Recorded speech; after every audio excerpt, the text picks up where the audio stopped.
Assalamualaikum warahmatullahi wabarakatuh. Saya Wanti Fitriani Memonto, kelas AS 5A dengan NIM 1811023. Baiklah, saya akan menjelaskan sedikit tentang panitra, jurusita, struktur pengadilan agama, struktur pengadilan negeri, dan struktur pengadilan militer. Yang pertama itu panitra. Panitra ialah pejabat pengadilan yang salah satu tugasnya adalah membantu hakim dalam membuat berita acara pemeriksaan dalam proses persidangan. Pada dasarnya, setiap lembaga pengadilan terdapat organ kepanitraan di dalamnya, tak terkecuali di Mahkamah Konstitusi dan Mahkamah Agung, maupun lingkungan peradilan di bawah Mahkamah Agung. Sebagaimana sistem peradilan yang berjenjang mulai tingkat pertama, banding, dan Mahkamah Agung, organ kepanitraan pun melekat dalam setiap jenjang tersebut. Meskipun tugas pokok dan fungsi kepanitraan pada umumnya sama, namun dalam beberapa hal, pada setiap tingkat pengadilan mempunyai peranan yang berbeda sesuai dengan fungsi peradilan yang terkait. Misalnya pada pengadilan tingkat pertama yang menjalankan fungsi sebagai iudex faksi, salah satu tugas dari panitera pengganti adalah recording jalannya persidangan.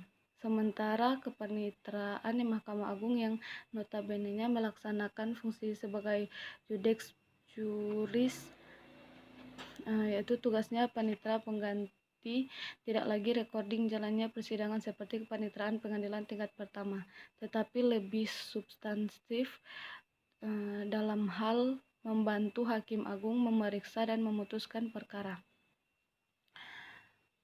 Selanjutnya ada yang di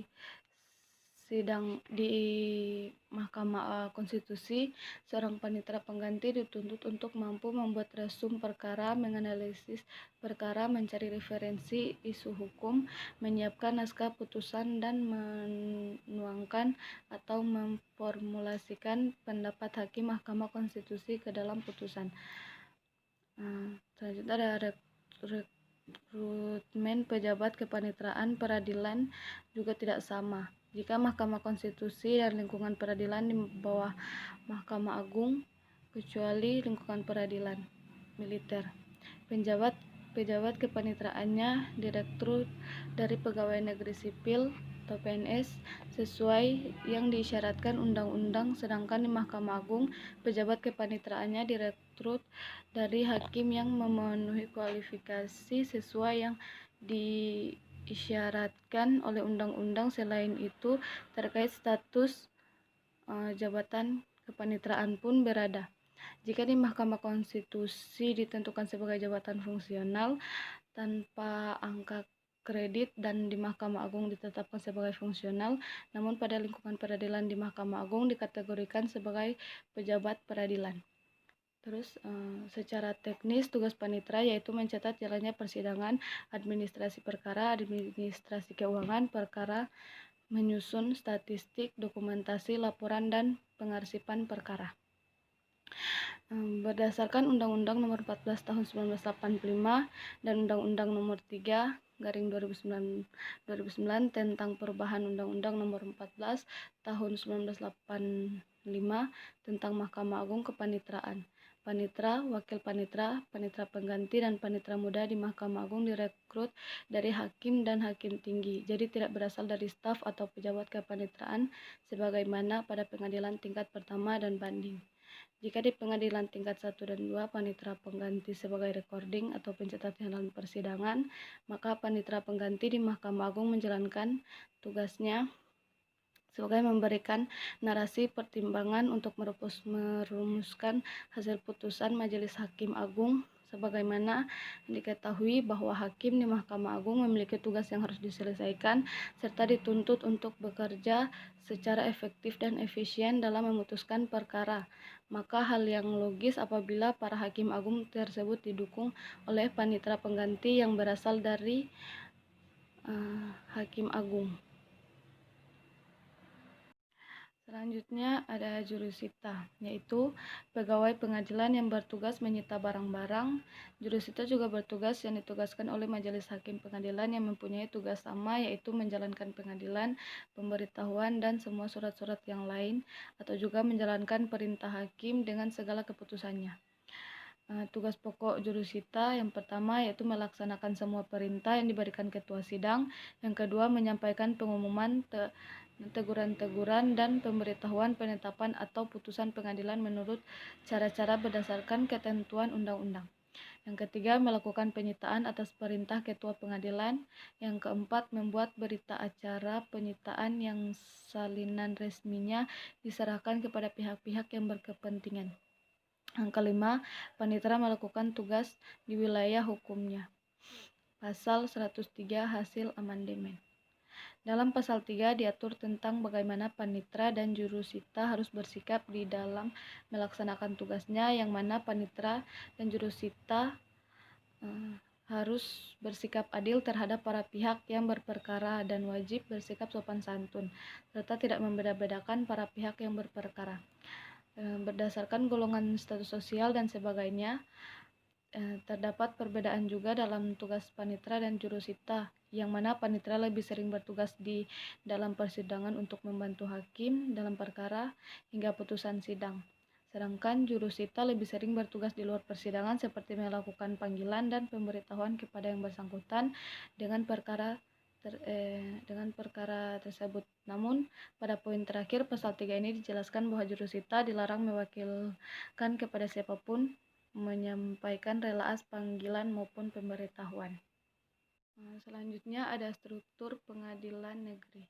Yang pertama, ketua pengadilan yang menyelenggarakan administrasi keuangan perkara dan mengawasi keuangan rutin atau pembangunan, melakukan pengawasan secara rutin terhadap pelaksanaan tugas dan memberikan petunjuk serta membimbing yang diperlukan baik bagi para hakim maupun seluruh karyawan.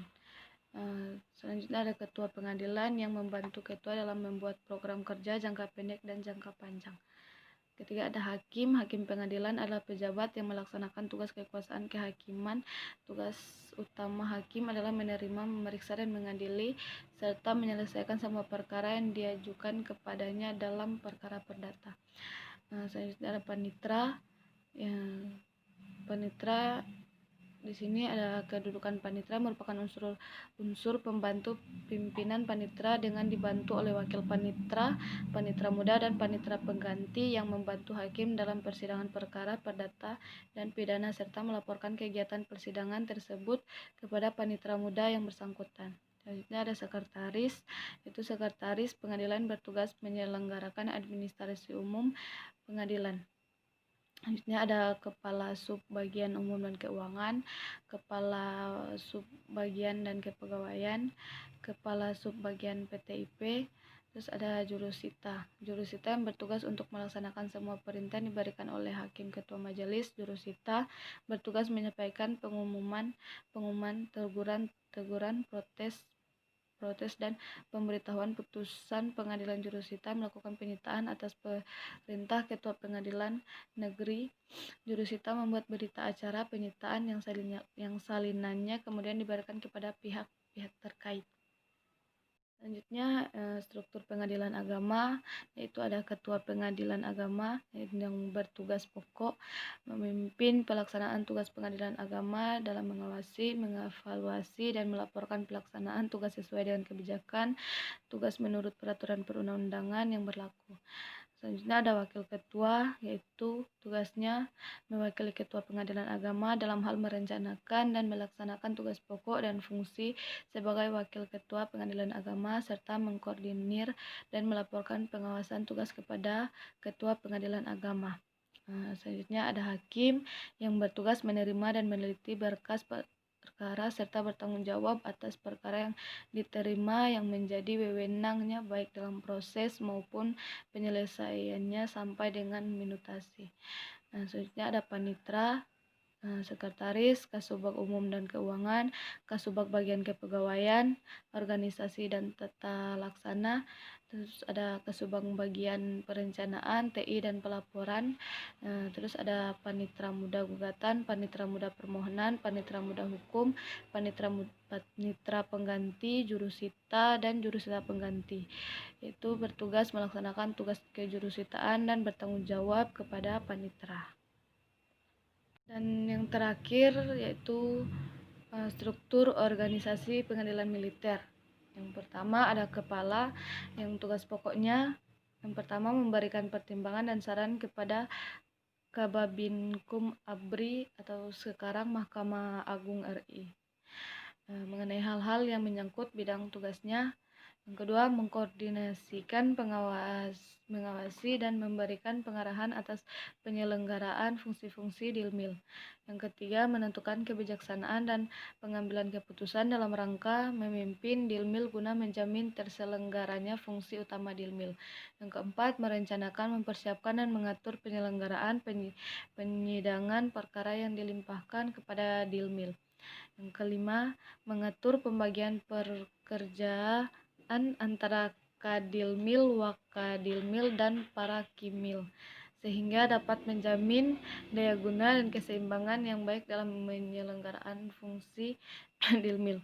Yang keempat, mengawasi pelaksanaan permohonan banding, gerasi, kasasi, dan peninjauan kembali sesuai dengan peraturan perundang-undangan. Yang ketujuh, melakukan pengawasan atas pelaksanaan putusan Dilmil sebagai yang dimaksud dalam pasal 33 Undang-Undang Nomor 14 Tahun 1970. Selanjutnya ada wakil kepala yang tugas pokoknya memberikan pertimbangan dan saran kepada Kadilmil mengenai hal-hal yang menyangkut bidang tugas, membantu Kadilmil mengkoordinasikan, mengawasi, dan memberikan pengarahan atas penyelenggaraan fungsi-fungsi Dilmil. Ketiga, ada memberikan saran dan masukan kepada Kadilmil dalam hal pengambilan keputusan guna menjamin terselenggaranya fungsi utama Dilmil. Selanjutnya ada hakim yang tugas pokoknya memeriksa, mengadili, dan memutuskan perkara pidana. Yang kedua, membuat putusan. Selanjutnya ada kepanitraan. Yang pertama ada panitra muda. Panitra muda ini juga dibantu oleh 2 orang panitra muda yang terdiri dari panitra muda hukum dan panitra muda pidana. Selanjutnya ada panitra pengganti, yaitu selanjutnya ada sekretariatan yang di sini ada sekretaris, kepala subbagian kepegawaian, organisasi dan tata laksana, dan kepala subbagian umum dan keuangan. Baiklah, itulah sedikit penjelasan dari saya. Apabila ada kurang atau salah, mohon dimaafkan. Wassalamualaikum warahmatullahi wabarakatuh.